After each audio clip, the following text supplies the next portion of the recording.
How do I introduce David? This is going to be a struggle. I tried to think of a proper introduction for David in the beginning, and I really struggled because I know, like I said before, I know David, but I don't know David. I don't think we've ever met personally, shook hands, and introduced ourselves. Maybe we have, and my memory is so bad I can't remember.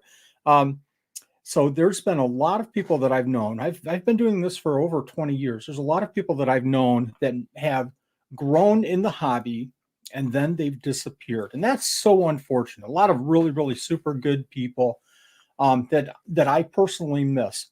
There's other people that have grown in the hobby and grown and really established themselves. I've known Matt Parks since he was a breeder, just like everybody else, like Kyle Salzman and Crystal and oh my gosh, Andrew Gilpin and Sarah, and seeing people like that grow and grow is fantastic and fun to see. David, oh my gosh, has grown exponentially. And what do I mean by grown? Their collection, their business, their quality of animals. And we're going to talk about quality of animals in just a second. You're going to see some animals that will just blow your mind. Crested geckos, gargoyle geckos. David has established himself as one of, in my opinion, and I think many other people's opinions, one of the leaders in the industry. And I mean that with all honesty, from the quality of their animals and also by putting themselves out there and moving the hobby forward. And that's so important. I mean, I know a lot of people that have wonderful animals, but to move the hobby forward is another thing entirely. So, we talk about David in the hobby with such glowing respect and honor. He is right at the top in my mind. I just lost my page here, so bear with me. It's fun to see how far David has gone. And with that, I'm going to bring David on, and we're going to find out a little bit more about David with Tiki Geckos. David, how are you doing? I'm doing good. How are you guys? Doing good. Doing wonderful. Nice. And that's with all the respect, that introduction. I really feel like you have earned so much respect in this hobby because of your animals, obviously, yourself, your business, and the quality. And we're going to talk more about that near the end of the show, about where you've taken, especially crested geckos, where you've taken some of your animals. We're going to look at some crested geckos. We're going to look at some amazing gargoyles, and we're going to talk about other animals as well that you're doing at Tiki Geckos. But before we do that, David, can you kind of introduce yourself a little bit? Talk about, how long you've been in the hobby, why you've made some decisions, and what, made the decisions on the paths that you've taken, and how Tiki Geckos has kind of grown into the name that it is today. Yeah, so thanks for the the introduction, Wally. I appreciate that very much. Obviously, I've been in this, a couple years, so I've seen your name around, and we haven't, like you said, we haven't like formally met, but of course we have talked online here and there. But Tiki's Geckos, just started really as just a dream, as like a lot of us, we have a fascination with reptiles, with dinosaurs, and one thing leads to another. So when I was very young, I was obsessed with reptiles and dinosaurs, and I wanted a green iguana. And I was born in Venezuela, and we came here to the United States when I was about like 9 years old. My aunt had already moved to the United States before us, and she had married an American man, and he actually was already in the world of reptiles. His name is Greg Riso, and he lived in New Hampshire, and he dealt with a lot of boas and morphs, and he dealt with Kevin and a lot of people old school back then. And he was the one who introduced me to the world of reptiles. He basically took me to my first reptile show where I held my first crested gecko, where I saw, a wide variety of different species. And that's kind of like what got the ball rolling. That's when I started to really, just obsess over these animals. And then they sent me a bearded dragon. That bearded dragon became, you know, like really, I would say, like the pillar of what started this whole thing, because I didn't, in my country where I come from, this hobby is not very big at all. It's definitely not big enough for, like, I would say, for people to make a living. Of course, there's, you know, people out there that have stores and things like that, but to the level that we do it here is nowhere near. So, you know, that's originally how Tikis Geckos got started. Just a kid with a dream and a passion, and the business I started in 2011, but I had kept crested geckos and other species of reptiles long before then as well.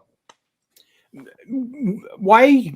I'm kind of curious. We have a question on here about Tikis Geckos. Let me see if I can find this. Angie, longtime listener, I'm curious why the name Tikis, but I also want to kind of tie that in because it might have something to do with why Florida. Why didn't you stay in the Northeast? Why didn't you move to Wisconsin? Well, everybody knows why you didn't move to Wisconsin. Why Florida? Why Florida? And where does Tikis Geckos come from? Okay, so Florida, because, well, a couple people out there know the situation and why I moved to the United States. It was very abrupt. It was, you know, it wasn't planned, right? From 1 month to another, we had to move to the United States, and we had some family friends that lived in Florida. So we naturally just gravitated to Florida. And I think one of my uncles actually was already living here. So that's why we chose Florida. We actually originally moved to Orlando, Florida. We lived there for like 2 or 3 years, and then we moved to South Florida. So that's why I stayed in Florida. My family's here. I've created, you know, lifelong friendships here. So, and honestly, I love Florida. I think Florida is one of the best states. So that's why I stayed here. But the name Tikis Geckos comes from, Tiki is my nickname from childhood. When I first moved to South Florida, I had a group of friends that I used to, you know, play manhunt with and go to the pool with and just hang out with after school all the time in the complex. And I had a shirt that was given to me that said Tiki Palooza, and that shirt was originally from Hawaii.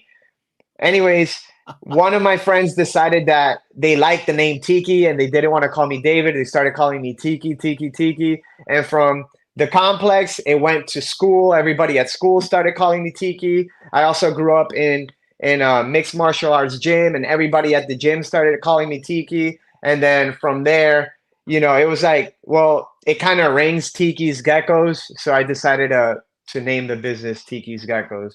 I love it. So Yeah. So again, you know, with all my wisdom and everything, I was 100% wrong as normal, you know, being related to Florida. I want to show some pictures here, and I'm not doing you justice, because, you know, I struggled with, you know, Steve Chameleons. I struggled mightily with his last name forever. So now I have a complex of pronouncing people's last names. Utrera? Yes, that's correct. Well, you know, Wow, even a that's a blind first. squirrel finds a nut once in a while. So let me go ahead and hide this. I want to show some pictures here, David. And again, I'm not doing justice here with this. You know, David is with Tikis Geckos, but also Manny is there, and I don't know how much Manny is still involved, if he's, you know, as much. And what is Yeah. the relationship with you and Manny and Tikis Geckos, if I may ask? Yeah, of course. Manny's my best friend. He has been, you know, alongside helping me grow this business for a long time. Honestly, like right out of high school is when we started becoming really good friends. And it just started as like I showed him, you know, I shared my passion of animals with him, and he wasn't into the reptiles yet. He was always he had a passion for animals, like, you know, aquarium fish. He loves fishing. He had parakeets and all sorts of stuff growing up also, but I really got him into the animals, or the reptiles I should say. And that, you know, one thing led to another. He would like hang out after school. We would feed geckos, and then he started, like, you know, just like me, started venturing out into different species.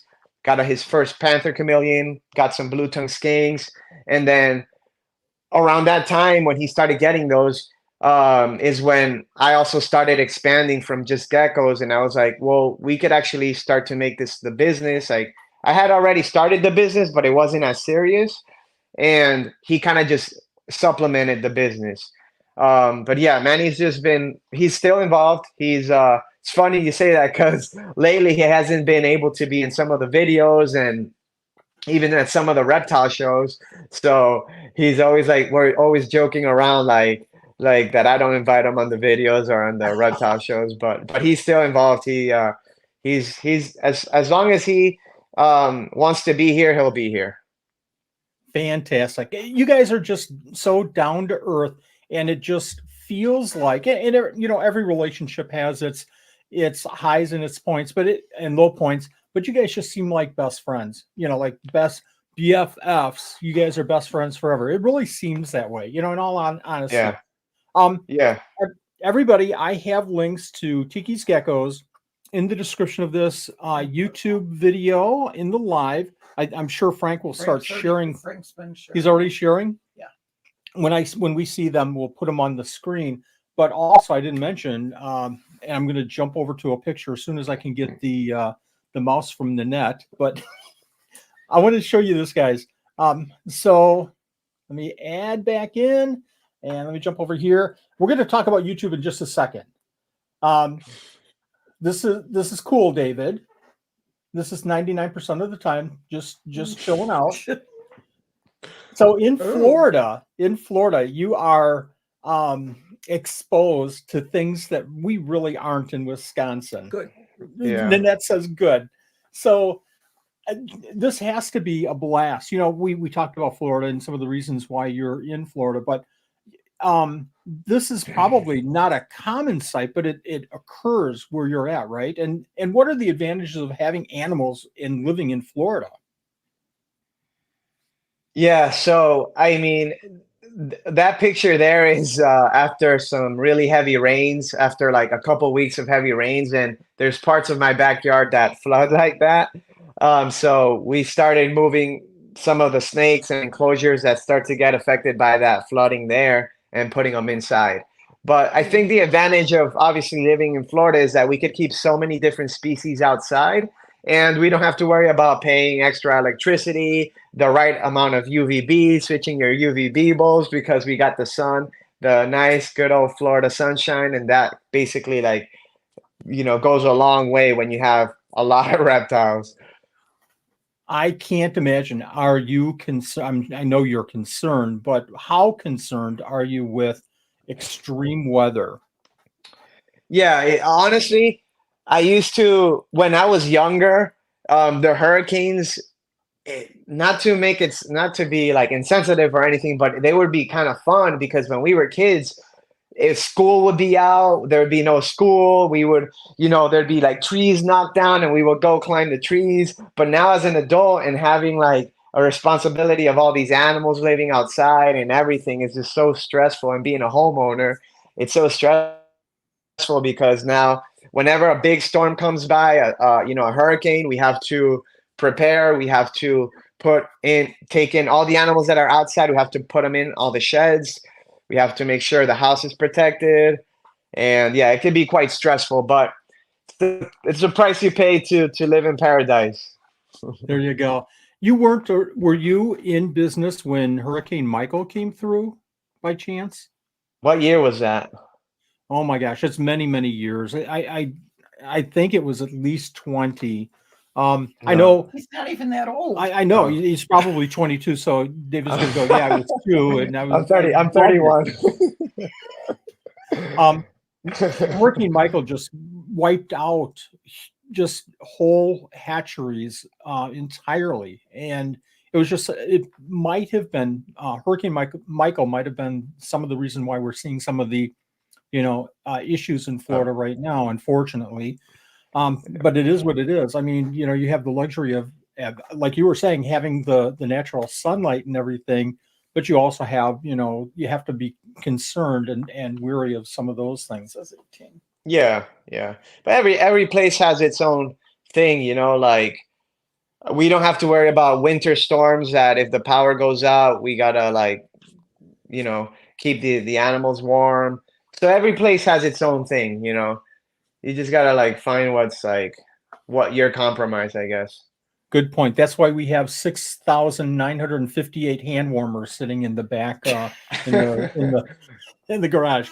Yeah. So talking about David and Tiki's Geckos, here we are with a fun picture, but really seriously, David, you are known throughout the hobby as being a quality breeder and doing a great business. How in the world do you handle all the animals and social media and all the events you attend? Because I know you're all over the place. It just blows my mind because here I'm trying to manage some, enclosures, and I'm trying to do, social media. And I'll be all honest. I look at your posts and seriously, I look at them and I say, I should be doing more posts because he's putting information out there all over the place. So hats off. Thank you very much for all the information you're sharing. But how in the world do you do that? And I know that you said, Manny is helping and all, but I know a lot of this is coming from you too. So He's also 30 years old. Yeah. Half of your age. I'll jump in the DeLorean and go back and see if I can regain some energy.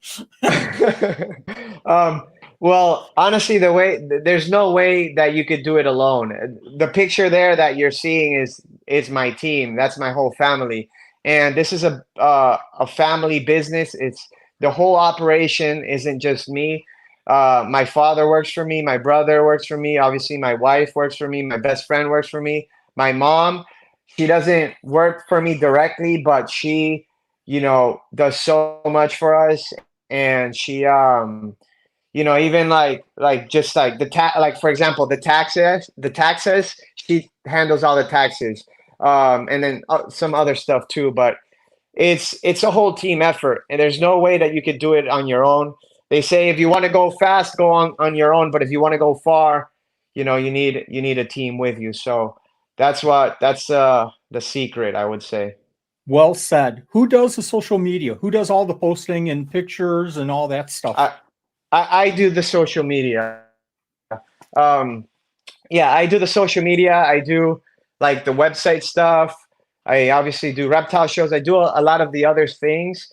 But from the moment I wake up to the moment I go to sleep, all I'm thinking about is this business, and I'm thinking about is the animals and this stuff here. I don't like my wife actually complains about it all the time because I don't sit there and watch TV shows.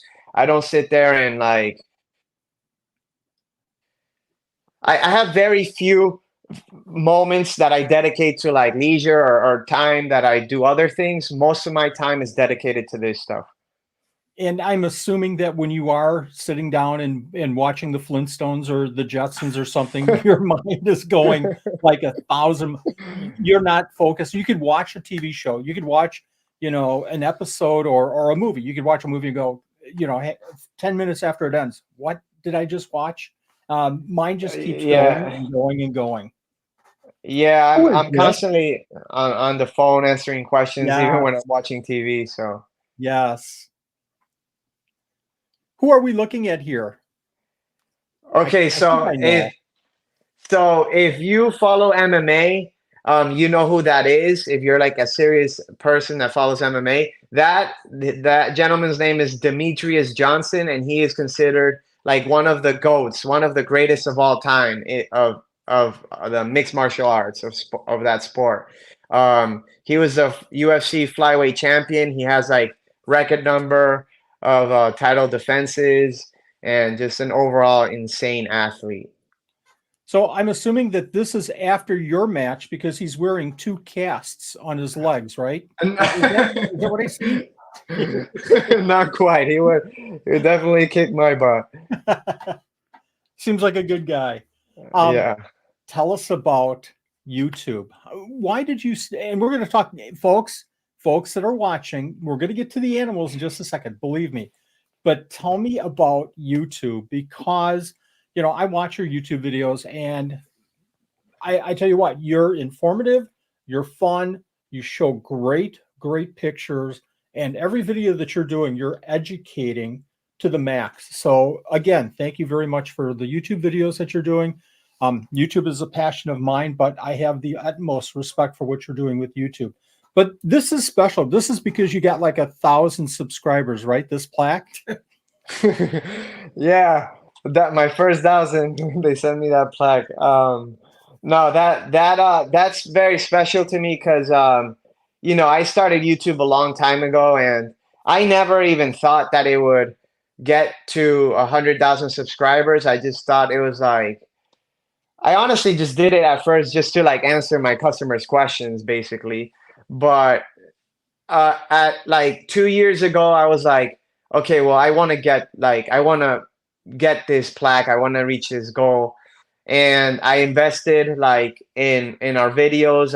If you see, there's a turning point on my videos where they were very amateurish to now they're still amateur, but not as amateur. They're still a lot better. They're a lot better now. And I had to hire a gentleman that comes and he films and edits the videos, and he does an amazing job.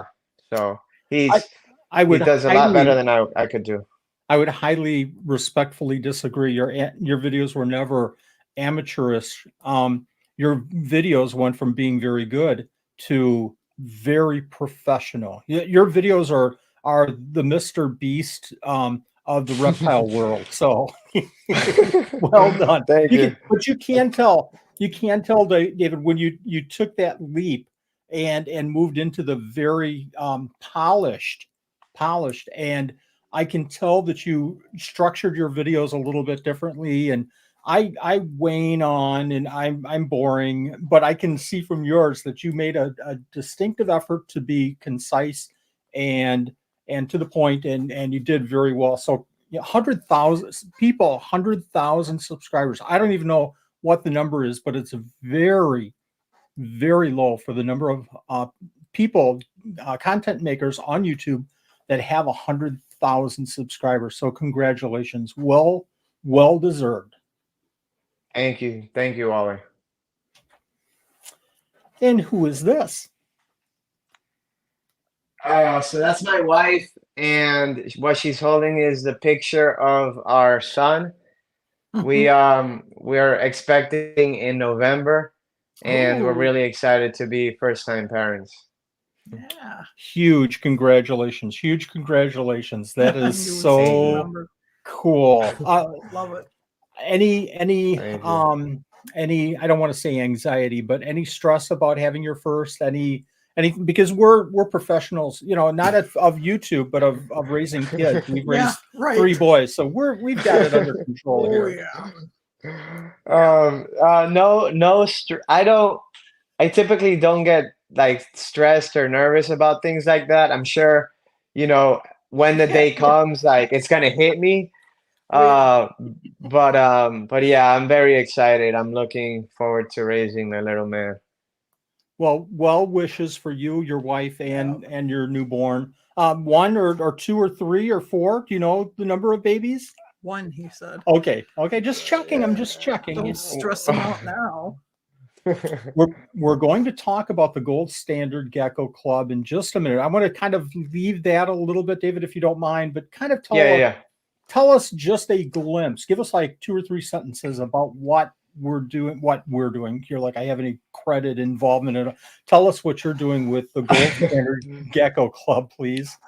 Yeah, so Gold Standard Gecko Club is basically a competition to find the most beautiful and well-structured animals. And when I say well-structured, I don't just mean like the crest, I mean the overall body.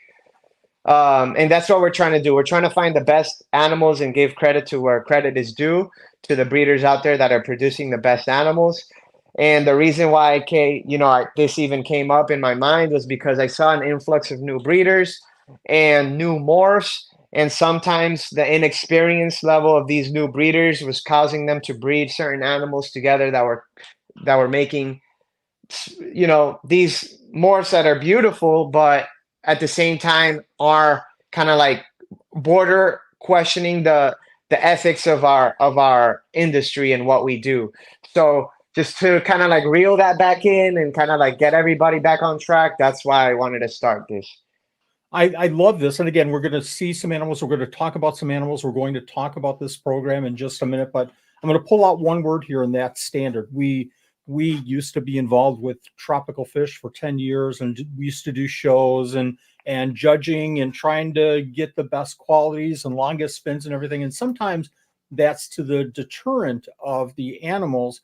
And I think we've seen a little bit of that, and I think we're reeling it back in as a crested gecko community. But that standard, here it is. Here's what you're striving for, folks. So it kind of sets that line, of, it doesn't mean that you have to do it. It doesn't have to mean that you have to go in that direction, but it does mean that there's some set of guidelines out there. So hats off. When I got into the hobby and coming from fish, I kind of thought about doing something like this as well. But I just realized it was such a humongous task to do this and get the consistency and the buy-in from everybody. So again, hats off for doing this. Yeah, thank you. What's that?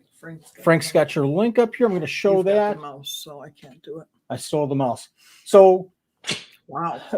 let's talk about the, you know what? Instead of talking about it later, let's just talk about it just real quick right here. Some of these characteristics, if you don't mind. For sure. We've got, go ahead, please. Oh, well, no, I was just gonna, that's one of the graphics that we did to basically kind of like point out certain things that we're looking for in a gecko when we're judging it. We also have a lot more graphics on the website, on the Gold Standard Gecko Club website, to kind of like showcase, okay, we want eyes that aren't too bulgy. We want, head structure that's nice and triangular. We don't want narrow head structure, things like that. And that's all on the website as well. But that's kind of like a very, that's an overview of the overall picture of what we're trying to create here with the Perfect Gecko. I look at this and I see, the dimensions just very, again, standard. I think one of the, and again, we're seeing things like nostril size, the eye size, things like that are kind of coming into focus. But one of those kind of, how do I say it? One of those things that some people take seriously, some people don't, is the crests and the size of the crest and the shape of the crest. And some people just love that. Some people are, and it's okay, I just want more color than the whole crest. What are your feelings on the Perfect Gecko, and how important are the crests? Yeah, so I don't think the Perfect Gecko exists, at least not yet, right? But I love an animal, and I think most of the community will agree that we all love an animal that has, a wide, a blocky head with nice big crests. Now, there is such thing, in my opinion, as too over the top. But I think most people will rather get a nice triangular head with some crest over a narrow head with barely any crests, right? So I think it's very important. And as the name says, crested gecko, it should be one of the qualities of these animals that we look at and we're, proud to show off. I love how you describe that. When we look at our geckos, we're obviously, striving toward not having, the rounded head without crests. For me, a normal size crest is fine. And then I try to work with colors, and that's where I'm saying that everybody's different. And that's so cool about the whole hobby, But I tell you what, when you see a perfect crest, a big fat crest, not overly, laying down on the ground and all, but a big head, a flying nun, nobody knows that reference, but a big head like that, it's very impressive. Absolutely impressive. Yeah. And that was one of the things, like, one thing I want to make clear is that the crest size doesn't necessarily affect the functionality of the gecko. It's not like a gecko with short crest or small crest is going to live a shorter life than a gecko with big crest, right? It's just more of having to set a standard. If we're going to have to set a standard and we're going to have to say, okay, well, we have to, come up with the perfect gecko, an image of an animal that we want to all strive towards. I think it should have nice triangular crests. But to your point, everybody breeds for different reasons. But this was just created more to get every breeder to kind of look at their geckos and, start thinking about implementing different blood in there and start to take the direction that they're breeding their geckos to an even higher level. Well said. Tikis Geckos is not all about crested geckos. They're not all about gargoyle geckos, although we're going to talk about gargoyles in just a second, folks. But what other animals is Tikis Geckos working with? And I've got a couple of pictures here.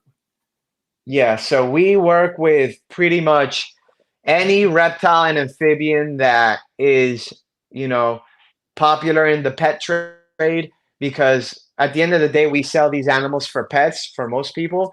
Now, of course, we have our niche species that is more like geared towards the specialist or the hobbyist. But a lot of the stuff we sell, kind of like the panther chameleon, blue-tongued skinks, bearded dragons, ball pythons, those are geared towards the pet trade for people that are like, normal everyday people that want a nice, cool animal that's different.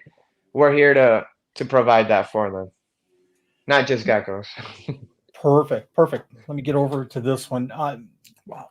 Right. How do you have enough room to raise all of these animals? How many enclosures are we talking about outside? That was nice. Oh, a lot. So I have about 1.25 acres of my property here. So we have a lot of different enclosures built outside.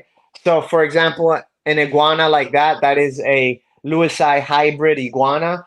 And that's a rock iguana, and it requires a big amount of space, right? That's not a pet for someone in an apartment. Most of my customers that get those animals are actually in Florida or in California or Texas or something, where either they have land and they could keep them outside, or they dedicate like a room to them or something. But they get quite big, so you need, a good amount of space. So the amount of enclosures that we have outside, I mean, we have over 100 enclosures outside and always growing. Also, like, depends on, some enclosures are primarily for animals that kind of like move in and out, like animals that we sell, like some of the panther chameleons that you saw. But we have, if you've seen some of our YouTube videos, we have like, 3 rows of, really like 4 rows of screen enclosures. We have a row of blue-tongued skink enclosures outside. We have our iguana enclosures. We have our big, what's it called? Rock iguana enclosures with the redfoots in there. So we have quite a few, yeah. And I'm assuming that these are all just huge enclosures. We're not talking about a 20 long for an animal like this. No. No, that particular animal is in a, I think, 12 foot by 12 foot by 6 foot enclosure. No. I hope everybody heard that, how big of an enclosure that is. So again, well done. Talk to me about, yeah, pretty much is. It's bigger than this room, actually. Talk to us about, and people that are putting questions in, great questions so far. We're starring them, and we're gonna come back to them at the end. Tell us about the Croc Skinks. I didn't know that you were doing Croc Skinks. Yeah, well, so the red-eye Croc Skinks, we don't breed. We sell them. Like, we either get imports and sell the imports, or sometimes we have friends that produce them and we buy them off of our friends and then we sell those. Every now and then we'll have some Croc Skinks here that kind of like we keep for a little bit. They end up laying an egg and we hatch the egg, but it's not like a breeding project of ours. It's just like animals that we have pretty frequently here. Sure. That makes all the sense in the world. Yeah. And you're getting more and more into that to provide more and quality animals to the trade. I think everybody appreciates that. But thank you. Having said that, you are working with skinks, correct? Yeah. Blue-tongued skinks is one of our big I think honestly, we might be one of the biggest blue tongue skink breeders in Florida, and we have quite a few quite a few animals that we breed. So there, we have invested a lot of our time and efforts into them for sure. Are you keeping them outside, David? And do you have other skinks that you're working with other than the blue tongues? Yeah, so we do keep them outside, but we primarily had kept them indoors in rack systems. When we started getting into this, we kind of like modeled our breeding projects off of the guys in Australia and how they were doing it. And a lot of those guys were keeping them in racks and they had great success with them. And we have had great success with them as well in racks. But we have definitely wanted to kind of like move forward in terms of the husbandry for them because we have the ability to do so here in Florida. We have the sunshine, we have, the space. So we started keeping a lot of our animals outdoors.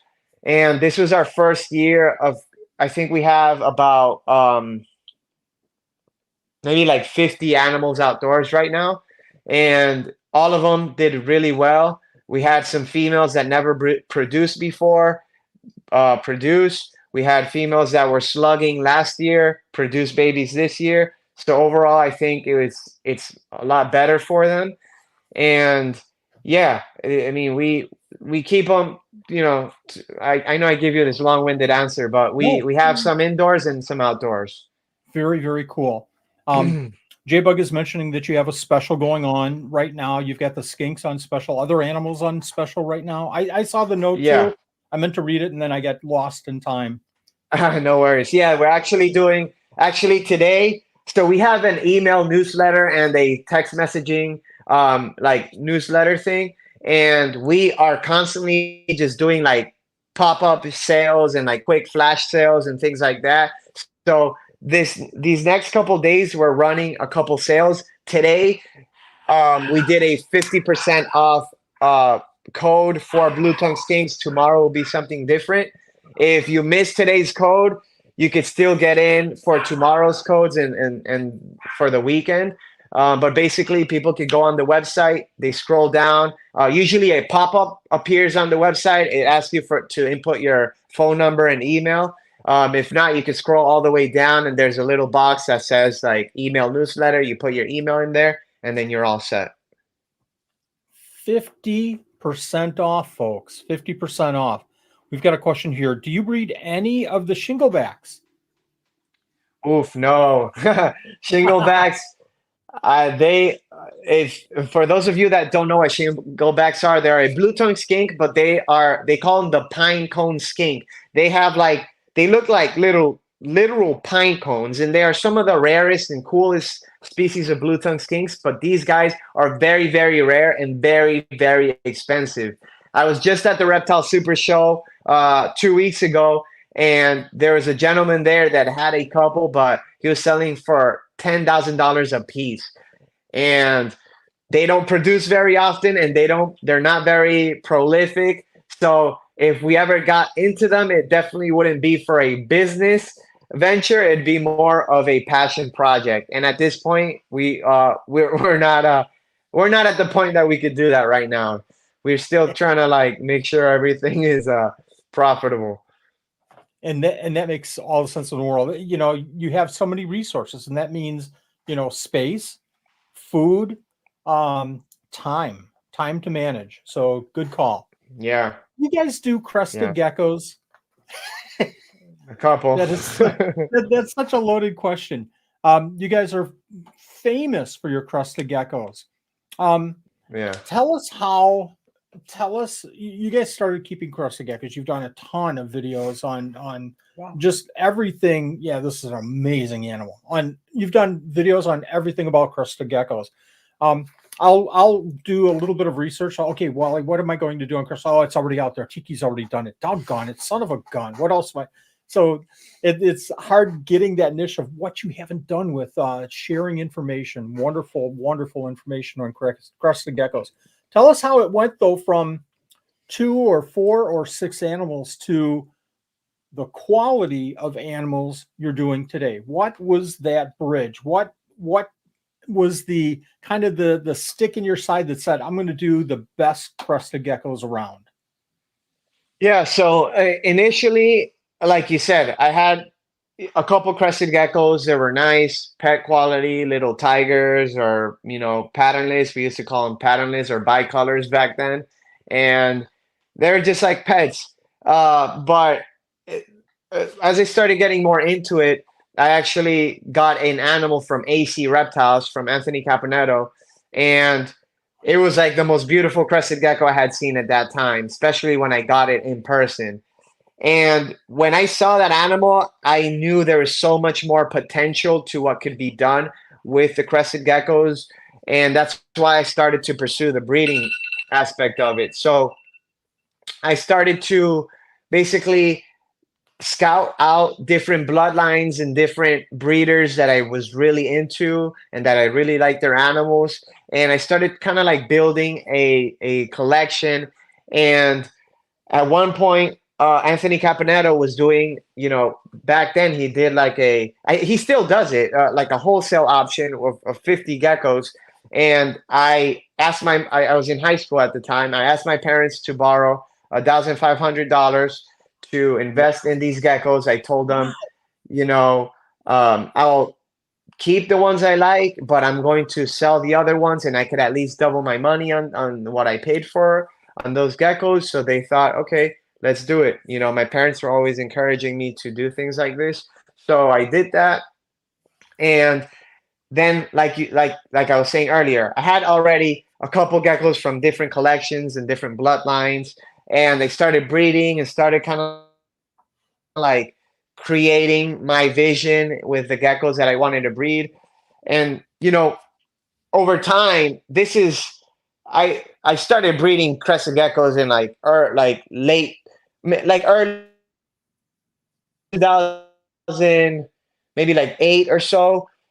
And by the fast forward 10, 15 years, I have a lot more generations in, and I can hone in on a certain look and a certain project that I had in mind back then. So it just takes time. It's definitely, it's more of an art than it is a science, I would say. 1,000%. I agree with you. What were some of the things that you were focused? Do you remember?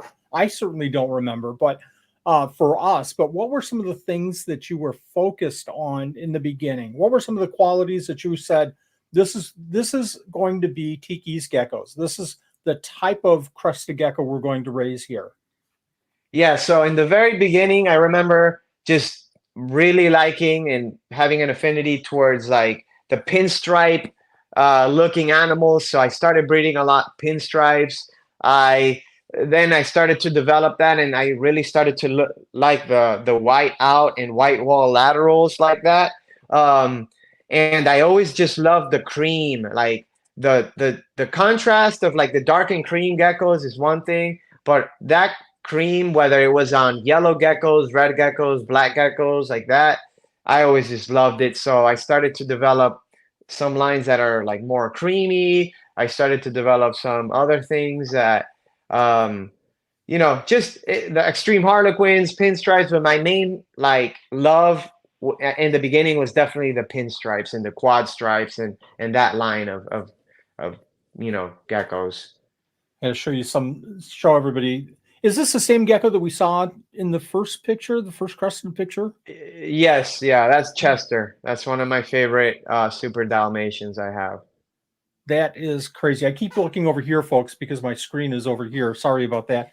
But I can't take my eyes off of it. So, when we look at crested geckos, we've focused on a couple of different things, but my gosh, you can't get away from the thrill of raising something like this up. How did Chester look coming out of the egg? Tell us, because people don't get this. People don't understand. This is a work. This is a long, long, long process. Yes, and especially if you're an inexperienced breeder, you're going to sell a lot of geckos that you turn back, and the person comes to you 2 years later and says, "Hey, look, you sold me this gecko for $80," and then you look at it and it just hurts your heart a little bit because at first when they just hatch or when they're very young, it has such a long way to go to show its full potential, especially if it's Dalmatian, red geckos, or even geckos that have a lot of white. They don't show that, as babies, as hatchlings. You'll see this gecko as a hatchling, and it was probably very underwhelming. But then you start to see it develop, and you start to see, oh wow. Some days I'm in the gecko house and I'm just looking through geckos, opening tubs because I'm not the one who's like hands-on feeding the geckos and seeing the geckos every day anymore. So like when I go in the gecko house, I'll see some babies and I'm like, oh, okay, these have potential, da da da.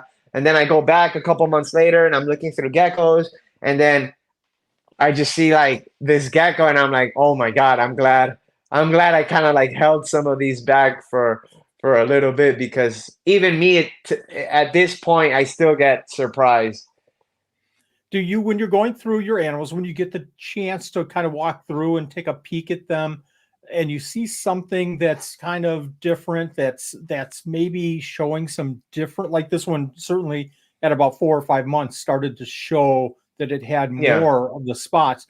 Do you put a big like H for hold, or do you throw a tag on it? Do you move it somewhere else in your facility? How do you handle that? Yeah, so we have them tagged with like color tag. So in my facility, if you ever look in the videos when you see like the baby racks behind me or something, we'll have a green sticker for an animal that is going to be for sale. If it's a green sticker with a code on it, then it's an animal that's already for sale on the website. If we have a pink sticker on it, it is an animal that I'm holding back. And if it's an orange sticker, it's usually an animal that is sold already and it's just awaiting shipment or something like that. Great system. We kind of do a little bit of the same thing here too. You just have to have some way of kind of identifying and making sure. Absolutely. Beautiful. Another beautiful animal here. What is this? Yeah. You cut out for a second. What was that? Oh, I'm sorry. This is another beautiful animal. Tell us about this one. Oh, Tell us what you would call this one. This is interesting. Yeah, so that is his name is Frost, and he is an extreme harlequin. I would say like a high expression lily white. And lily whites are lily whites are by far my favorite morph. I think they've done like just wonders for crested geckos. I think it's really the morph that took crested geckos to the next level. And that is actually my favorite animal that I imported from the UK and some of the original shipments from Lily Exotics. And yeah, he's just an awesome animal. One of my favorites. He has like a layer of like thickness. It almost looks like it's, like the scales kind of like just get thicker on the sides and on some of the parts on the back and on the pinstripes and everything. Very unique and beautiful animal. One of my favorites, even to this day, with the other lily whites I've produced. I don't think this YouTube video is doing this animal any justice, because I've got the picture right here, and that's even scaled down from what this animal looks like. But what I see here is like an artist, a painter, putting on a base color of white, and then on top, okay, got to dry for a couple of days. Okay, it's dried now. I'm going to take yellow and I'm just going to smash it onto that white. Yeah. And it's just going to raise it to like almost a 3D effect with this. It's almost like if you've ever painted something and then like you put too much paint and it kind of like starts to drip down, and it's almost like that bubbly effect with like some extra thick texture. That's what like some of these lily whites kind of look like. It's crazy. It's really unique. I personally love that like highlighter yellow that they get on their belly and sometimes on their sides. Really cool. Everything else about this animal is just super cool, but that layering or 3D effect is amazing. Nanette, did you have a question? There is a question. Frost of the Frost line? I don't know. No. No. Okay. No. So Frost was produced by Lily Exotics, and Frost line is AJ's. completely Okay. different. I just happen to name them Okay. Frost. Yep. That was somebody's question. Very cool. And then is there a gecko or two that you have produced that you sold that you would be thrilled that you get back in your collection? Oh, that's Bobby that asked that? Yeah. Yeah. Bobby will know this gecko. His name is Magma. It's a red striped gargoyle gecko. It's a Deadpool offspring.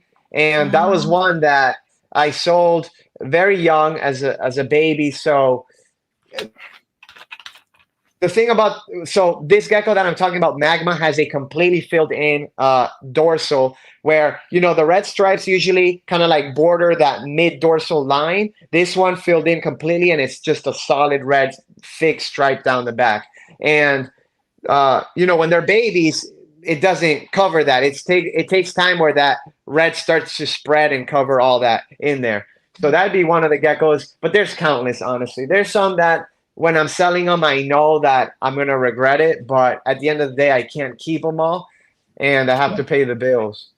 So. Did you go through that process where you were selling? And I mean, going back early on, I'm going to relate a real quick story, then I'll ask my question. Sure. We were doing shows like from the first year we started producing animals, sold a lot of babies. Didn't do that. Well, we should hold some back. Just everything's out the door. We have the adults, so we can reproduce that. It's no problem. And sold babies and had a fellow come back, and my oldest son was doing the shows with us. Fellow came back, maybe 4 or 5 months later, after we had sold a 3-month-old baby, and came with the gecko and showed us the gecko. And it was a red Harley. And this is, again, you know, probably about 18, 20 years ago. Red Harley back then was pretty rare. And it was fully red, and it was fired up. And the highlights were just as white as anything. And it really glowed. And he's showing it, and I'm excited and fist pumping him, and just, this is so cool. I'm so happy for you. And he walks away. My son looks at me and says, "Don't you feel pretty bad about selling it?" I said, No, this customer will come back to us over and over and over. And we sold.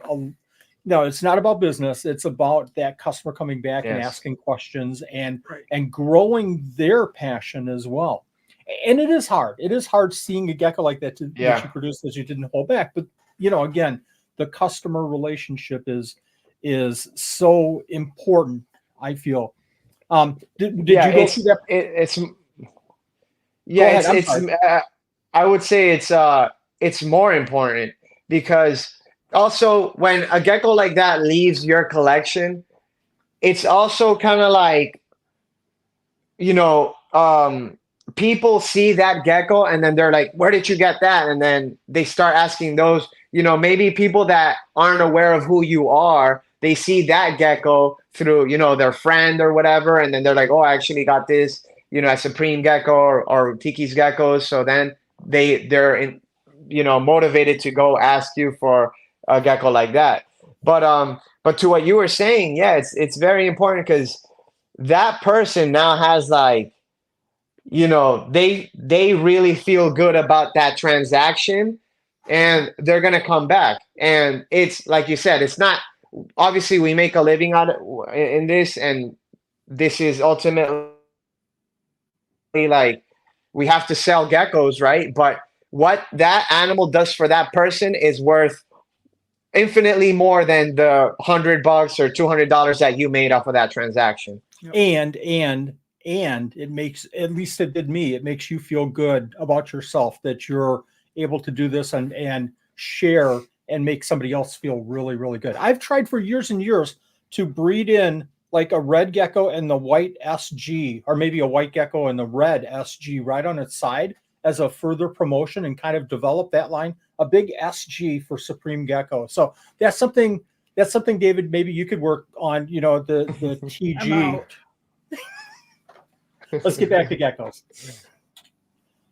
Oh, so for me, this is the coolest thing. And I'll tell you why, and you know why, but it's the white. The white, the cleaner the white, I feel, the more work has gone into this gecko, and to have that contrast is just so impressive, right? I was looking. Oh, I'm not showing it, am I? I can't see the gecko yet. No. Yeah. Let me show that gecko Yeah. so everybody can We're all appreciate like, the gecko that wow. I'm drooling Okay. over. Okay. So I would love to claim that that is my gecko, but it's not. The reason I sent you that picture is Yeah. because that is the winner of of the Gold Standard Gecko Club. He was the best of show, and that gecko, his name is Smoke Show, and he was all it's owned by HKD Geckos. Nick, his name is Nick. Gorgeous. Yeah, that gecko's incredible. In person is just insane. The frosted tips on the scale on the crest, the contrast between that white. It's so hard to get. It's very hard to get a true tricolor with that bright white and that orange that stays saturated throughout. You know, the next year, next couple years into adulthood, because a lot of tricolors start to fade and the white starts to kind of blend in with the orange. But that one, man, that's a top-notch animal for sure. Hats off to Nick.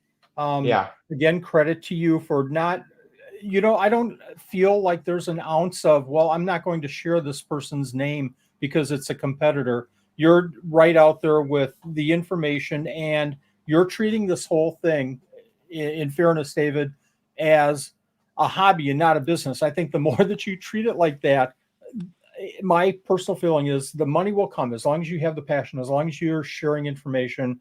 Don't worry about the money because that'll work itself out. But I sense in you your willingness to put somebody else's animals on a pedestal along with yours, and way to go for doing that. So Thank you. Yeah. Yeah, there's no denying that animal though. I want to see if I can get a little closer to this one. We were talking about pinstripes before. Yeah. Wow. Very Yeah. nice. So if you look down on that was a screenshot, but scroll down so you can see the date on that. What's the date on that?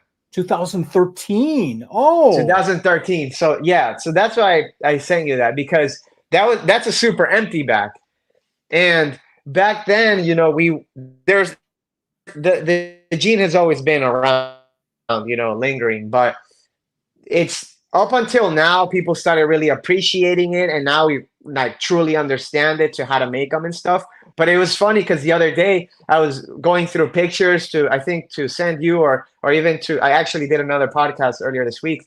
So I was going through pictures and I'm looking at this gecko and I'm like, dude, this is a super empty back, and I produced this way back then and I had no clue. Like, it's just funny to me because now there's like a big empty back craze. huge. I think huge. I remember a picture that Alan Rapace, Alan yes. had the black with the white. Do you I know remember that one? exactly. I know the exact animal that you're speaking of, with the really That was- thick, like crest and pinstripes. Yeah. That was my favorite crested gecko. I'm sure I have it filed away somewhere. My favorite crested gecko picture, like for 10 years. Nothing would beat that. Angie is asking, what's your most surprising hatchling that just made you go, wow? I think semi-recently was the first time I hatched out the lily axanthics. I had seen them online and stuff, but I had never seen one. I had actually seen them in person also, but the one I hatched out was just like black and white, and the contrast is just like, it's like one of those geckos that you see and you're like, wow. Before that, I think it was like the lily whites, because it's so different, because even like really high cream or high white animals, when you first hatch them that are not lily white, they kind of look like everything else, like other harlequins or whatever, but lily whites kind of like stick out like a sore thumb. And so do the lily axanthics. It's just like, boom, that was the last one that I think made me really go, wow. The heavens opened up, the angels sang, just good stuff. Wow. So there you go, empty back, kind of that dark with the pinstriping like that knocks my socks off. This is probably my second favorite crested gecko, to be honest. I can't see anything yet. Oh, You're good at this. Jim, You're fired for not. Oh, okay. Sorry. Those, These those are are nice. amazing. Yeah. Those are nice. So those are one of my lines that I told you I've been developing for some time, a couple generations in, and it's a super stripe line. But now we're starting to figure out that super stripe and empty back are either a lilac or epis. I don't know. I don't even really understand what epistasis or whatever the term is, but they're very closely related, right? So the one on the bottom there is like a pretty like standard super stripe, I would say. The one on top is like I'm not 100% sure if it's like a super stripe or an empty back. I would lean more towards super stripe, but even if you were to see a top view of it, it's a lot wider. Like that emptiness, that mid dorsal line is a lot wider than it is on the bottom one. And what I think happens is the cream is kind of like fighting against it and wants to push in, and that's why, you know, that happens. But I like those very clean looking geckos where it's like that thick white or a cream on the side and that thick, color on the back and then that black base. I really like those geckos. I have to go close up on this. Yeah. I absolutely love it. Talking about that Alan picture years ago, the white fringe, The white fringing on the spots on the head, make it Yeah. stand out even more so. Wonderful, Yeah. wonderful animal. Yeah. Thank you. Rainy Day has a question about. Let me get over to Rainy Day. It's about these, Whoops. I think. Those look super striped, but hard to tell. Could it be a super stripe empty back? And I think you were saying that might be maybe the same kind of thing. Yeah, so basically every super stripe is an empty back, but not every empty back is a super stripe. So I think you need empty back present to be able to have a super stripe, to be able to produce super stripes and for the super stripe to express itself. But like the one on bottom is for sure a super stripe. The one on top is for sure a super stripe or a super empty back. Either one or the other. It's just, I guess it depends. What I would classify them, like I would say the difference is if, the super stripes have more of that dorsal markings, kind of like surrounding that empty line down the middle, whereas the empty backs are as close to just pinstripes and empty in the middle, if that makes any sense. It might be a little confusing. Absolutely. Yeah. And obviously more work being done to this every year. Yeah. Brian just, or maybe not just posted, but like recently posted a really, really clean example of a super empty back where it's like we were talking about, Wally, with that gecko, that the pinstripes were from the highlighted white was from the crest all the way down the back, and there's literally nothing down the middle and the dorsal. He just posted something like that. Very cool. Nice. Very nice. Good gosh. What's going on here?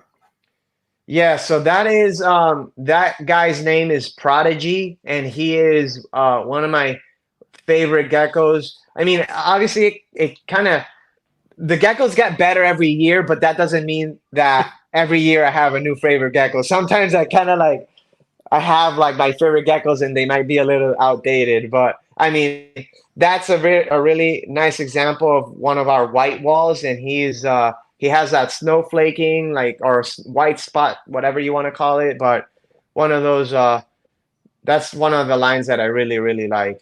Just white wall pinstripes, basically. I like that term, the snowflaking. I'm being from Wisconsin, Yeah. I have to like it. Yeah, I bet. All right. I think this is going to finish off our crested gecko discussion. So, Bobby, if you're still here, thank you for waiting for the gargoyle discussion. Tell us, David, what's going on here? Okay, so that is not my animal. That was the first leucistic crested gecko I saw in person at the Tinley Park reptile show. That gecko is owned by Brian at the Bug Plug. I gotta be careful how I say that, but It's a very unique and I would say controversial morph. As far as I could tell, and I have had them in my hands, and I've talked to people who have adults. They say they're all healthy, unlike some of those super cappuccinos that we've seen. But obviously, that super form for whatever reason loses its crests. It kind of has like a little naked mole rat type of look to it. So I think it's interesting. I think there's definitely space for it in the hobby as long as it's healthy, and only time will tell. But I think it's a very, very interesting looking animal. I think, and if I'm in the wrong, correct me, but I think that an animal like this, my feeling is that the breeder should work with it, and prove it out. And I'm not saying that they're not going to, and I'm certainly not saying that they're going to be selling these next year. What I'm saying is, I think the breeder should hold on to these, work it out instead of saying this is a bad animal. Work with it, maybe see what the end result is in 2, 3, 4, 5, 10 years, and then let's make a decision as a hobby instead of jumping on and saying, "Oh, look at the crest, I hate that," and let's wait until we see an end result before making judgments on an animal like this. I hope that makes sense. Yeah, no, I agree with you. I think social media has promoted the culture of like ganging up and like mobs and stuff. So I think that's what partly happens is that one person says something slightly inflammatory and then 10 people tag on and then just keep expanding that. But I think people, like you said, you should think before you talk and take your time to really analyze something before you start bashing it. And the same goes the other way. Before you put these animals out there and make sure that they are at least healthy to the extent that you could tell, right? Yes, absolutely. I think we were maybe, the whole story with the lemon yellow leopard gecko. Lemon frost. Lemon frost. Thank you. I knew I was saying that wrong. I couldn't stop myself, but we know the story behind that animal, and I think we were a little quick to jump on that one, unfortunately. Yeah. We talked about the program. Where can people find more information on? Go ahead. Yeah, sorry to cut you off. No, you're fine. But you could so that right there is Smoke Show, the gecko that we saw earlier that I told you what won the competition, and he actually won 2 awards. He won Best Tricolor and Best of Show. But if you want to find out more about the Gold Standard Gecko Club, you can go to goldstandardgeckoclub.com. You could also just YouTube it. We have a couple videos out that kind of like explain it. And you could also just ask me. You could find me on pretty much any social media, and you could just send me a DM and ask me. Perfect. Thank you. I don't have the link in the description of this video, but I'll put it in. Absolutely. Coming through, or Sure. somebody will quickly, I'm sure. David, I'm not sure what the Gecko Breeders Master Club is. I apologize. No worries, no problem. So that is a membership program that I have on YouTube where people who are kind of like looking to either start a business in the reptile hobby or are looking to be looking for more in-depth information about breeding or what we do. That is basically what that Gecko Breeders Masterclass program is geared towards. And it's the reason. So there's a couple different options as far as like memberships go. I think like the first option is like $3 a month, and there's like a $10 a month. The one that the Gecko Master Class option is under is a $25 a month fee, but yeah, it includes the program where it's an active program where I'm constantly uploading live videos, answering the group's questions, and they have complete access to me to ask me anything they want in their breeding ventures and things like that. We also do a lot of our bigger sales, they get the discounts first. They also get exclusive discounts. They get exclusive content and all that. But that's all through YouTube. So the people that would be interested in something like that, let's say like, you know, one thing is the videos that I put out that are more fun, and I do a lot of informational stuff there, but there's only so deep that I could go to, because then you start to lose a lot of when you start to lose the retention of the common people, then it starts to hinder the video and it won't show it to the people that might really care about them. So that's why it's behind, you know, in the membership program. So if you're looking to, if the information is not as detailed as you would like on some of our free videos on YouTube, then we also have that, you know, program that you could join through YouTube. Outstanding and spot on. You know, so it's the in-depth videos.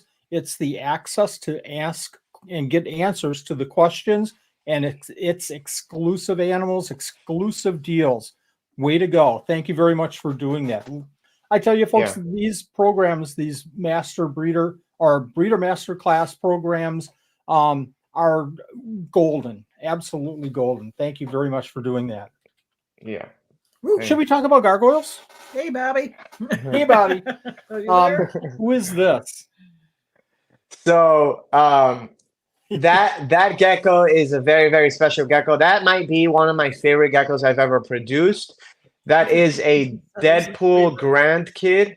Oh, and it's a Deadpool grandkid that is a, you know, a product of Deadpool blood with Pennywise blood. So obviously a very, very good looking animal. The name of that gecko is Tampax, and it's a little embarrassing to say, but I had a contest on Instagram to see, like, to name that gecko, and people started suggesting me literally like hundreds and hundreds and hundreds of different names, and that name just like stuck. Everybody loved it. They thought it was hilarious.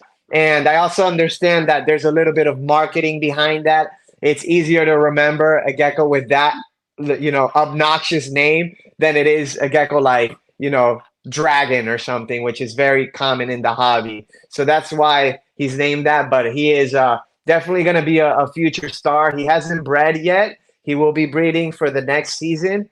And I could tell you, Deadpool set the bar, of course. Deadpool is, I think, going to be like the GOAT of gargoyle geckos, but this is like the next best thing. I think this is going to really take it to a different level. You've set the bar with your gargoyles. I feel in the last 4 or 5 years, I think really the gargoyle hobby was searching. Here's a nice one. Here's a nice one. But what's the standard? What's the standard? You know, hard not to say that word anymore. What are we looking for as a hobby? What are we looking for? Yeah. A red is cool. A red is cool. And then I think Deadpool came out and it set the bar. And that bar is set for right now. And it certainly will go up. And here's an example of it going up in my mind. But seriously, I think that we were kind of wandering around a little bit aimlessly. I think everybody was working with reds or yellows or white and blacks. But there wasn't anything that people would go to and say, this is what a top quality animal looks like. Unless I'm mistaken, unless people were breeding and I was missing it, I don't think anybody out there had animals like this that set that bar so high. That's thank you. That's also another picture of Tampax. But I agree. I think there's, you know, when I first got into crested geckos, I wasn't super into gargoyle geckos, and what did it for me was the reds. I think there are certain animals, certain colors that just, you know, capture the imagination of breeders, and when you see that, you see, oh, okay, I see what everybody is talking about now. I see the hype. I see why this is so special. And gargoyle geckos have red unlike any other gecko species.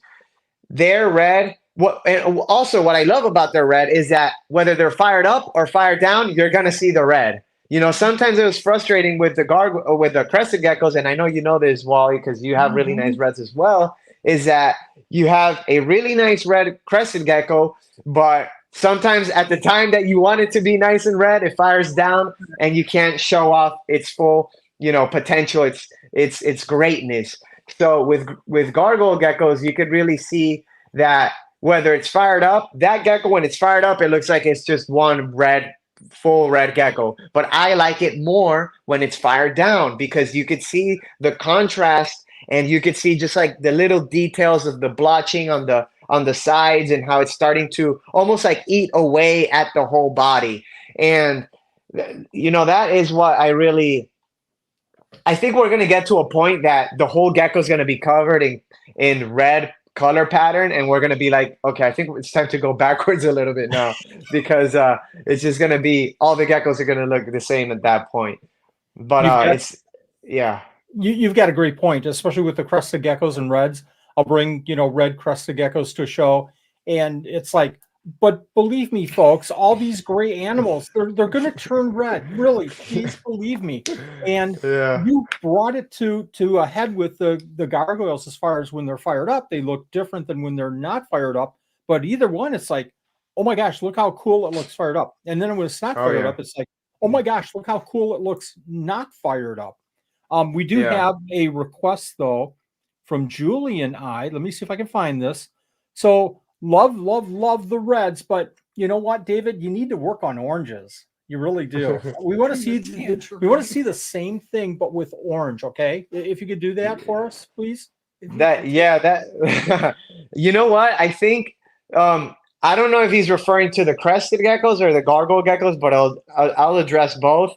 The gargoyle geckos, I think the orange. I think the red is like a bunch of orange stacked up on each other. Now, I could be wrong. I think because I have animals that are orange, like orange striped or orange blotched. But when I pair them to other orange animals or other red animals, they always produce red. So I don't know. But it'd be interesting. I know a couple years back, I saw a gecko that was out in Europe somewhere that was like a true tangerine or yellow striped animal where it wasn't the base color, but it was the color pattern. I don't know if you ever saw that gecko, Wally. It was like a very low key breeder out in Europe had it. I don't know if he's still breeding it. I don't know what happened to that project, but it was a really, really awesome animal. I tried to buy it. They weren't selling it at the time. But yeah, the orange looks really good on gargoyle geckos as well, for sure. We've got a picture coming up in just a second, folks. So we have a bid. This is pretty cool. For this animal, JP is coming in with $12, but he's already been outbid by J-Bug at $13. So just something to consider there. You have your options. That's pretty cool. Cool stuff. Yeah. That's him again. I had to send you a couple pictures of him because he's just really, really impressive in my opinion. Jeez. Just how defined that red is with the background color is amazing. Yeah. That's a different animal. Amazing. Yeah. What can you tell us about this animal that we don't already know? So that is another one of those animals that fired up. It is, it looks like a completely red animal, but I also like that animal more when it's fired down because you could see the contrast. That one doesn't have as much contrast, but you could see the blotching of the red blobs just like eating up away at the pattern of the animal. Yeah, if you really start to zoom in, you can kind of see it a little bit better. Look at but that. That animal is also a Deadpool bloodline animal. That's an offspring of Deadpool Jr., bred to a super blotched gargoyle female. Wow. What's up with what kind? Do you use like do you use red Sharpies on the lips? I don't understand how you're getting that red color on the lips. It looks orange. You can't tell the people my secret, Wally. Come on now. I'm sorry, you were going. That's why he's not feeding them anymore. He's just painting them. Yeah, he's just painting. Yeah, exactly. What were you saying? I'm sorry, David. That's why I'm so busy. That's why I'm so busy all the time, just painting all these geckos. That's why he knew when it would bleed, it would do the, the look and the whole thing. All that practice. Gorgeous. Just gorgeous. That's that same animal fired a little bit, not fully fired down, but fired down to the point where you could see more of that blotching of the pattern color. I like it that you can see the blotching more. I don't even know what to say. Seriously, I don't know what to say. This is just, again, Gorgeous. This is the bar, folks. This is the bar right here. I saw your interview with Yeah, so that one there that's a gecko I imported from Europe recently, like a couple months ago.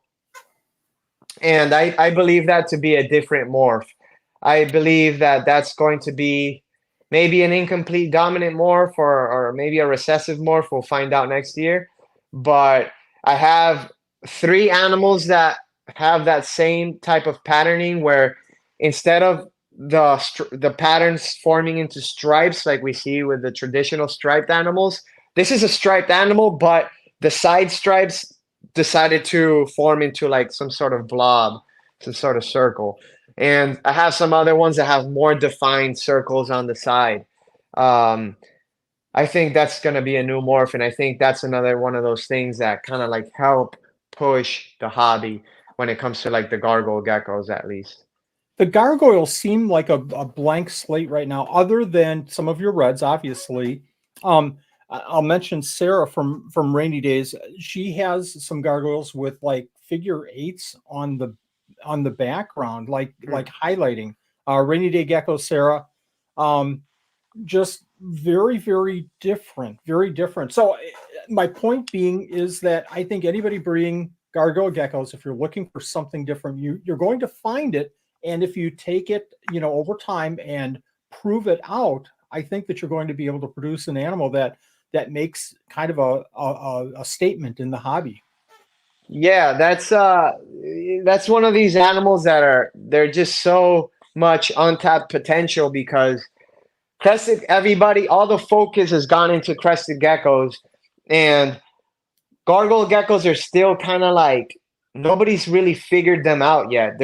Nobody really knows how the yellow base color passes down. Nobody really knows how, what we do know is like you breed 2 red geckos and you get more red, right? But there's still things like that are like obscure, different morphs that could be combinations with other things and create all wild looking animals. So there's so much potential in gargoyle geckos that I think that people that are starting to get turned off by the cresteds because of, there's not as much to discover. I think they'll find, a good project with the gargoyle geckos. Pure white gargoyle gecko, pure black. Yeah. Melanistic gecko, a black with a white racing stripe down the back, and empty. It's endless. There's so much room. Everybody focuses on red because granted it is very attractive and it's very, it's that one morph that kind of like gets people into the gargoyles. But for those breeders that are out there that were working with gargoyle geckos, of course, focus on your reds, focus on your striped, your red blotched, whatever. But have a special side enclosure for obscure animals, for animals that you might think have something going on that you could develop, because there's so much untapped potential with this species, and everybody kind of like focuses on what works right now. But when you have somebody that strikes gold and they find a brand new morph, or they discover some sort of morph combination that looks very unique, then that's how you really make your name in this hobby. If you do the same thing that everybody does, then you're gonna have to be exceptional. You're gonna have to be better than everybody else. But if you set your own lane, then you're gonna draw a lot of attention, and people will recognize your work that way. Well said. Well said. Take your time. Do your thing. Yes. Absolutely. Here's another nice red stripe. That's Deadpool. Wow. I That's didn't Deadpool. realize. I didn't Yeah. realize that. Yeah, so that's Deadpool. You could see he is at that picture was taken late last year, and he still looks like that. Like, Wally, I know you have enough experience to know that certain gargoyle geckos, red striped gargoyle geckos, 5 years later, 10 years later, they completely lose that red color, right? Or it fades really, really Fades. significantly. Yep. Deadpool looks exactly the same way he looked when I first got him over 10 years ago. And the cheek color's still there, the dorsal's still there. Obviously, to today's standards, he's not the craziest looking red stripe, but like we were talking earlier, every generation starts to get better, and he was the foundation. He was, the kind of like the springboard that I used to develop some of these other insane animals that we saw earlier. That's because, David, you keep resetting the height of the bar. It's hard to keep up anymore. His coloring's getting better. And I want to say one thing too. It's very easy to produce animals like the ones we've seen when you start to line breed one generation to the following generation. But I have never, to this day, I have never put a Deadpool line animal back to Deadpool or back to any other Deadpool line animal. So what I'm going to do is I'm going to do that when I have at least a solid third generation or fourth generation animal. That's when I'll reintroduce it back to Deadpool, because we don't want what happens is people start to get too hyper focused on just the color, and they don't think about the long term. I have animals from every line you could imagine, and I noticed I have multiple animals from every line you could imagine. So I have noticed that certain lines are staying smaller, and certain lines have issues that are popping up that are, that are kind of like, that are in that genetic, right? So for example, like an underbite or a very, very long snout where the bottom, well, it is an underbite or an overbite, right? So I suspect that some of these lines are a product of breeding that back to, to the offspring, and then doing that again and again and again. And then that's when you see that's when you see the good genetics come out, but that's also when you see the bad genetics come out. So it's important I wanted to address that, because when I'm showing Tampax or some of the other Deadpool line animals, none of these animals are line bred. They're selectively bred, but they're not line bred. And there's a difference in that. And eventually I will bring it back to the Deadpool line, but only when the chance of producing genetic defects is like that big, right? So Right. I just wanted to mention that, because people don't get the wrong idea. I'm going to use the Wally interpretation of that. I think you were very, very, very clear, but I'm going to use another Wally's interpretation, and that is that you're doing all this great work and you're producing these high bar kind of expectations from people of Tikis geckos, but you're also learning so much that other people that don't have the number of animals that you have can't learn about. You're talking about the snout size and smaller sizes and things like that. You're going through that process of learning that, where a lot of people just can't do that. So thank you very much for setting the bar so high with Deadpool and its siblings. Thank you very much for doing all the work that you're doing to kind of work this issue out with some of the other things that we just don't know about. So thank you. So we have a request to go 24 hours. And I tell you what, we could do that. I think there's enough questions here that we could do that. But we've already kept you for a long time. We've got some questions, if you don't mind staying for just a few more minutes here. I got all the time in the world, Wally. Don't worry about that. Oh, I greatly appreciate that. What are we seeing here? I think I know, but what are we seeing here? So that is a phantom eye crested gecko. That's a phantom eye gargoyle gecko, and the phantoms basically just develop. Phantom with crested gecko is completely different than phantom with gargoyle geckos, and the gargoyle geckos develop with age. Just like really dark eyes. Some get darker than others, and that is one of my females that has like really dark. Basically, both eyes are that, just black. Very cool looking. Very So different. this is one of those. This could be a 24-hour discussion just on this alone. If that's a Yeah. tell, if it could Mm-hmm. be leaning to something, and through experience finding out what's going on. We talked about orange. Take a look at this, folks. This is flipping amazing. So I've seen orange in our collection, but nothing close to this. This is incredible. Yeah. So is this a breeder right now? That is a breeder. His name is Vanilla Ice, and he is. So that particular, I have two geckos that look like that.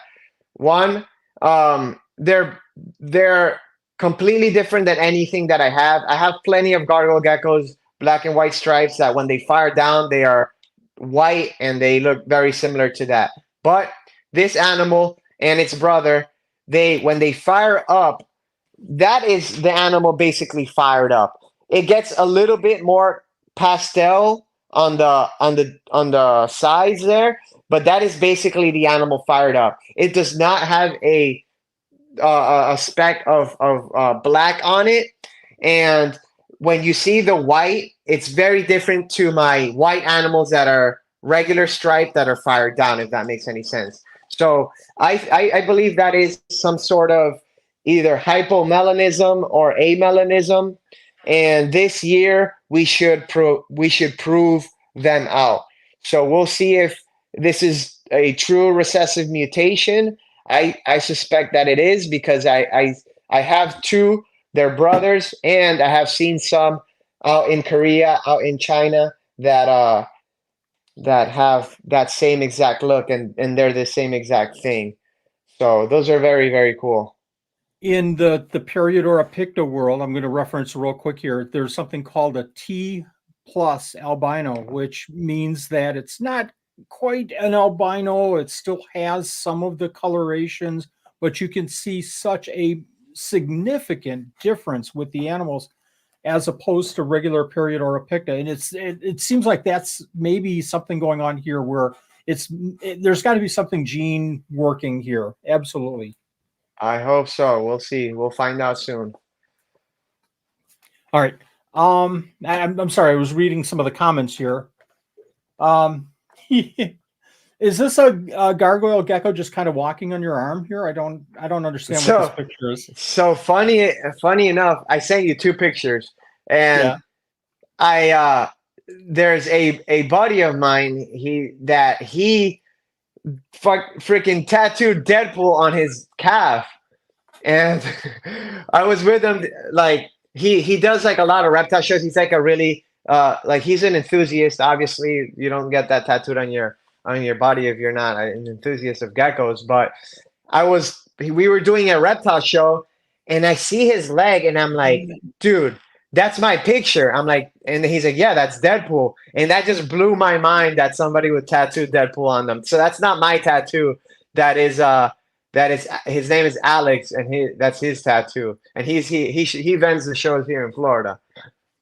So you feel good when somebody wears one of your your t-shirts, or we did the special waffle leopard gecko for the 12 Supreme Days of Christmas, which thank you very much for contributing to. But when somebody flipping does a tattoo of one of your animals on their body, permanent, you've made it, dude. This is it. You know what's crazy? What's so funny? I've known Alex for a long time. I've known him for a long time, and he's had that tattoo for now like 2 years. And I just recently, like late last year, I think, or early this year, I saw this tattoo. I'm like, dude, why didn't you ever tell me that you got Deadpool tattooed on you? It was like the most humbling but freaking craziest thing ever. Yeah. Awesome. I'm going to say right now, David will give you another 10% off of the current coupon if you can show proof of a permanent tattoo anywhere on your body to him. And Okay, I'll send you a free gecko. How about there that? you go. There you go. And Bobby, I really thought you were a big David Tiki's Gecko fan, but I guess you're not. Yeah, Bobby, if you don't got Deadpool tattooed on you, you're not a real Deadpool fan. We have questions. If you have just a few more minutes here, Mark is asking, Yeah. what gargoyle project is the most exciting about for you for the next breeding season? You've got so many. Yeah, so the two that I showed, the one that I think is a hypo gargoyle, which I'll find out this year, hopefully. And then the second one that I'm really excited about is the one with the circle on its side. Mhm. Those two projects, I think, are my favorite gargoyle projects. I mean, obviously, I have the reds and all this and stuff, but as far as like new excitement, like not knowing what to expect, and maybe something like really, groundbreaking, I think it's those two. I don't blame you. I mean, it's really super cool to have, so many different paths that you're going on that could prove out to be just about anything. Then we've got a few questions here. Do you want Can't to read 'em. I can't. go to grab them? Sure. Go ahead and show, and I'll go ahead and read them. I can What's see him over there. okay? What's the next species of the club we'll be working with for the next show? So next species will be, I'm assuming they're talking about the Gold Standard Gecko Club, right? Yes. Yeah. So next species will be gargoyle geckos. My plan is to eventually have this thing be,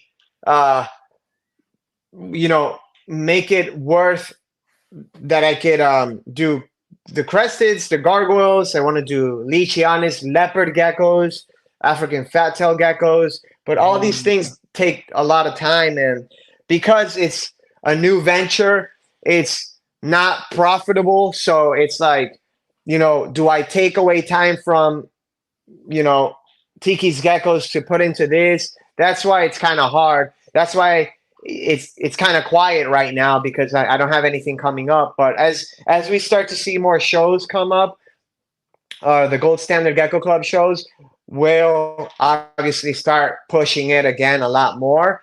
The next time we'll do a show is probably going to be next year, early next year. I want to go to the Reptile Super Show to do this, to have some of the West Coast breeders input some of their geckos. But we'll see the gargoyle geckos, we'll see crested geckos at the next one.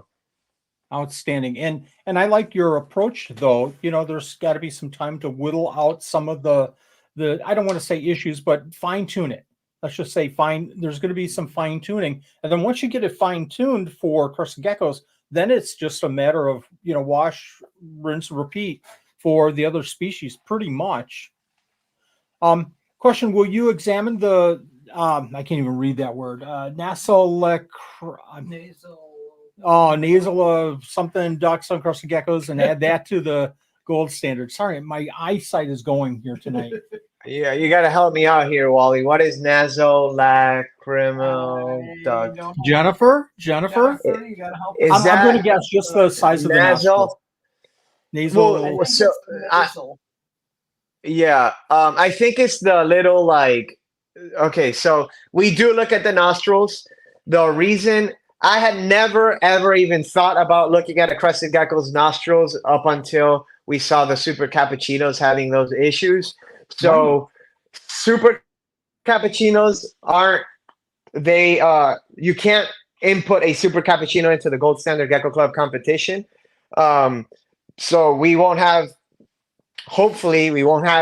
see any animals that have that issue with the small nostrils, but I will, we do look at it. It's one of the things that when I talk to the judges, we take a look at.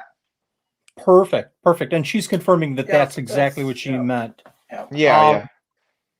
We have JP is asking, are you working with Abronia? Abronia. I think I remember seeing them in a video. Yeah, so we have had lots of Abronia. We have worked with them for a lot of years. We were never able to breed them. We suspect because we aren't able to provide low and consistent cool temperatures to basically brumate them and then spring them back up and have them, breed. But I'm gonna give it another shot. I might, I go back and forth. We have some Abronia Lithrochilla right now that we might go forward and try to breed again because talking to some of the people that have worked with them and that had them. They are some of the Abronias that can tolerate not that don't need as cool of a drop as far as from what we've been told. So we're gonna try them. We're gonna try to breed them again, maybe, but Abronia are tough. I really, really, really love those lizards. I think they're one of the coolest genus of lizard species or lizards. But I don't have any right now that I'm currently breeding. I have a suggestion for your cooler temperatures. Just, in October, ship them to Wisconsin and have somebody in Wisconsin put them in a box outside, and we'll see if that works. That might be overdoing it. Yeah, it is. How long do you monitor imports, and do you label them differently from the animals you cage breed at your facility? Yeah, so imports, depending on the species, right? So, for example, like imported flying geckos, right? We don't put those animals next to the crested geckos or the gargoyle geckos. They're in a completely different building. And they are the flying geckos. We have certain enclosures that are just for animals that are either imported or that are, certain things like we have flying geckos pretty frequently, but like things that we aren't breeding, so that come in and out, there's dedicated enclosures to that. And obviously in between animals that when we sell them all off or whatever, we go in there and clean the enclosure, but they're not really by our breeding facility or our breeding stock. And what's the other question? How long do I hold the imports? It depends on the animal. For example, what's an animal that I would have to really hold? Okay, like a caiman lizard, for example. When we get the caiman lizards, they could be a little finicky at first. So I like to hold them at least for 2 weeks, and 2 weeks of me seeing that they're eating consistently, pooping consistently, and seeing that they're feisty and they're not hiding all the time and they're actually basking and they're acting like a normal caiman lizard should act. If it's other species that are like bulletproof, like maybe, I don't know, an imported, let's say blue tongue skink or something. Maybe not blue tongue skink. African fattail, maybe? Some depends. It kind of varies by species. Certain species that I see that are imported and they're good right off the bat. We'll have it for a week and we know, okay, well, a couple days even, and we know that the animal's good to go. So it just depends on the species. Will Duncan's babies be available for sale? Yes. So Duncan is a frappuccino of mine. I've been hatching a lot of them.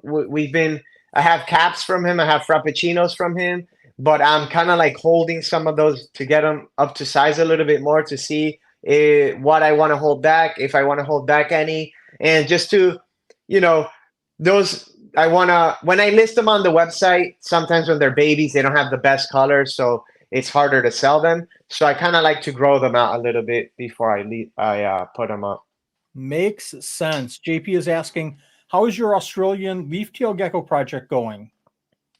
They're good. The animals are doing good, but we haven't had the best of luck with the eggs. Like, we have hatched a couple, but the Australian leaf-tailed geckos are in the New Caledonian gecko house, and those animals aren't cared for by my brother that takes care of all the New Caledonian gecko species. So we're not as attentive to finding the eggs as we are with some of the other stuff. And we have, you know, lost eggs because we had isopods in there and we were suspecting either the isopods or something was eating them. And so we changed out the whole substrate. Then we had the substrate. Then like we had some go dry because they were hidden in a spot that we didn't get to. So it's not going like I would like, but you know, it's a really, really awesome species of geckos that we just haven't like gone into the rhythm of like of them being in our program yet, but we will eventually. Yeah, knowing you, you know, you're working with somebody, you're going to have just immediate hits. You're going to have some that you have to miss a little bit, then you're going to hit right away. You're going to have some that you're just going to struggle with and change, and then hit. Everybody has had species like that where they have to work things out just the right way. 100% agree. JP has had some really good success with his leaf tails. I saw your interview with Rack House talking about male makers. Oh, good question. Do you think that the theory is reality? And if yes, do male makers make more male makers? Say that 10 times. I can't say that 10 times, Jeff. So what we're talking, go ahead. I'm sorry. Go ahead. Explain. If you want to go over it first, that's fine.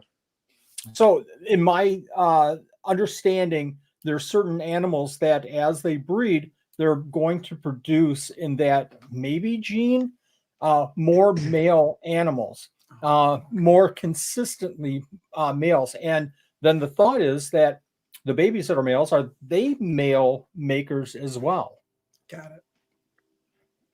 So 100% for sure, male makers exist. Now, what we are not sure of yet, at least I am not, I don't know, I would have to talk to Paul again about this, is if the male makers make, like if the males that are made by the male maker are male makers as well. Because I know that was one of Paul's concerns about these geckos, because then you don't want to flood the market with a bunch of male makers that are making males everywhere, and it upsets things, right? But male makers are for sure a thing. Funny enough, I just had a friend of mine that picked up a gecko from me today that has a male maker, and we were just talking about it maybe 2 hours ago, that every like 90% of the offspring, 95% of the offspring always end up being males. And I have noticed this with gargoyle geckos. I haven't noticed this with crescent geckos as much, because with crescent geckos, you could play with the incubation temperature, and I think you could kind of skew it one way or another, but doesn't seem to be the same for gargoyle geckos, at least from my experience. Now, I haven't done, research into seeing if that second generation of male maker or males are going to be male makers as well. Very, very interesting. And I would add in there, well, if that's true that there are male makers, are there female makers? I know, the last probably 10 years, I've produced like almost only females. It's been, I'll say 1 in 30 or more of females to one male. Really struggled with that. I'm wondering that for years I wondered the same thing. Is it temperature? Is it, how you kind of go through that? So it's interesting to see some people talking about the male makers as well. Yeah. To your point, I think most gargoyle geckos were produced mostly females. So is it nature's way of kind of like balancing things out? Who knows? Right. I wonder if the black head has something to do with the color saturation. For what? For Deadpool? Yeah. I'm sorry. I should have remembered when I saved this. I don't know if it's for the gargoyle. Yeah, I think it is, because it's Bobby asking the question, so surely it's about gargoyles. Yeah, what I think it is I've noticed that gargoyle geckos with age will start to get darker. So, I don't know if it has anything to do with saturation, because I have some animals that are not saturated at all that are well into their 15 years, and they are, their head gets really, really dark, and they don't fire down white or light like they used to. On a similar question, let me see if I can hide this. And Sarah is asking, when reds fade, does it fade to orange or to pink? So again, gargoyle gecko. Yeah. So it varies. Some fade where it's kind of like the colors on top of like let's say the base color, right? Like let's say the gargoyle's base color is like a dark gray, right? And then the red is on top of that. So as the red starts to fade, you'll start to see just like the base color with like traces of that red or orange on the where the color pattern used to be. But some it's not like a red striped gargoyle gecko like Deadpool will fade in 20 years he'll be like a bright orange animal. It's, I think, more like I said earlier, it just kind of like starts to blend in with the base color, especially when we're breeding these geckos and there's scar tissue over it and stuff. That's when you start to see a lot of that fading. Where's the next one? I love how you explain things in a very simple manner. Thank you very much. I don't know what that was. Any updates on this being recessive? I don't know. That was on the gargoyle, I think. Yeah, that was we kind of went over that already. I'll find out this year. Yep. Yeah. Would you ever partner with others to get the gold standard up and running? Like maybe somebody with leopard geckos or somebody with yes.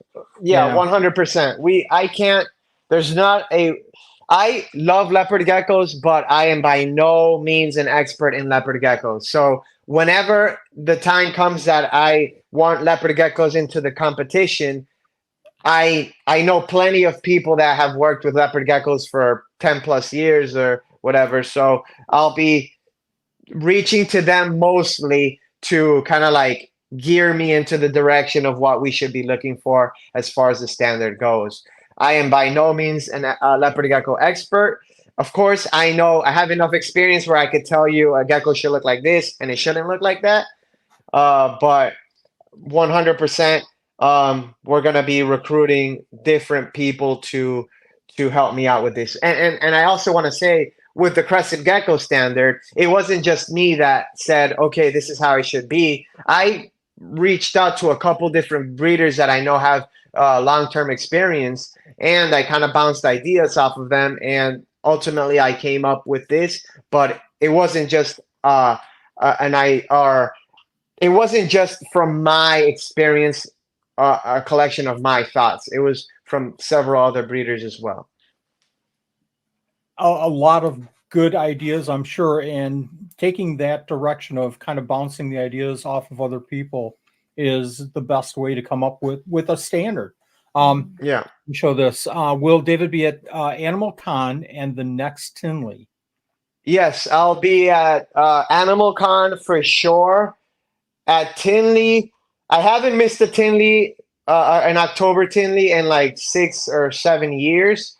So I'm most likely going to go. But that's like one of those things that it's not on my schedule yet. So we'll see. Then most if likely. you've not missed one in 6 years, you're intentionally kind of seeing me and walking the other way. And this year, you're going to find me and grab me by the throat. That interview that you made me do. No, Wally. So you know what? Like we said earlier, we have never like formally met. But at this past Tinley, we were kind of like too far, and I was on my way out, but I did see you. I think you were wearing the same red hat. So now this is the first time I did see you, but you wear that hat everywhere. I don't know. And you know what? I saw you. I saw you at the Gecko Symposium, if I'm not mistaken. And that's right. That's where it was. David's here. And then all of a sudden it's like, oh my gosh, it's time for me to leave. I had another commitment that night, but I had to leave and I didn't get a chance. So my apologies. Yeah. So, you'll connect. We'll connect. Jennifer is asking, let me start that one. Jennifer is asking, I'll show that. I've met the boa that you saved from that house where several snake animals were abandoned. Do you get many calls where you are asked to help with situations like that? No, that was a one of a. I mean, we get calls literally like every week of like animals that people can't keep anymore, and a lot of them end up being like messed up MBD, bearded dragons or leopard geckos. But a call like that she's referring to, we did a video where there was an abandoned apartment in Miami, and we got a call to go pick. The landlord is terrified of snakes, and these people abandoned the apartment because they weren't paying, and it had been there for, I want to say like 3 or 4 weeks, and the snakes were. We found a dead snake. They were all malnourished, all dehydrated, filthy as could be, and that's what she's referring to that video. But yeah, no, that doesn't happen often at all. That's sad. When it happens like that, you just wonder what's on people's minds, but you can't know, why people are making the terrible choices that they're making. I don't see any other questions. I've held you for 2 hours here, David. I greatly appreciate your time. Again, I've had 4 or 5 other people say 24 hours. I don't know if I can stay awake that long. You probably can. I can't. We've enjoyed your time here. This has been unbelievable. I didn't mean to go into a lot of details, but with your knowledge and your experience, it's hard not to.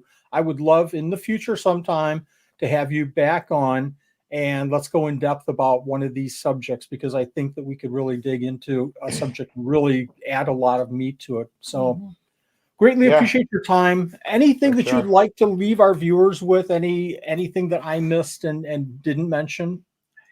Yeah, no, I appreciate that. I think I just want to give everybody a reminder that if it wasn't for, people like you, Wally, and a lot of other breeders that set kind of like that in some way pioneered this hobby, people like me wouldn't be here. So sometimes people look at the followers or this or that, and they think just because somebody doesn't have followers, it means they don't know what they're talking about. But oftentimes some of the best hobbyists and breeders are those with small followings. So I appreciate you. I've learned a lot from you as well over the years, and of course growing up in the forums and in the gecko hobby, I've seen you for a long time. So thank you for having me. I'm back whenever you invite me back. And you could find us on Tikis Geckos and all the social media platforms. And Julie sums it up. We greatly appreciate your time. And thank you for the very, very kind words. I think, Nanette, he just called me old, but we'll let that one slip. You are old. He said forums. He said forums. I know. We are old. We are old. Spreadsheet. It's been a blast. It really has been. I wish you the best with all of your projects. I wish you the best this fall, you and your wonderful wife. Thank you. Baby. Bouncing baby, fun. So I'm excited for you, man. This is going to be cool. The smile that you're showing right now. I can't imagine day one. So best of wishes for you and your wonderful wife and your baby. Thank you so much. Thank you very much. Appreciate you Thank guys. you, David. Bye-bye. Good night. All righty. Bye. Good night.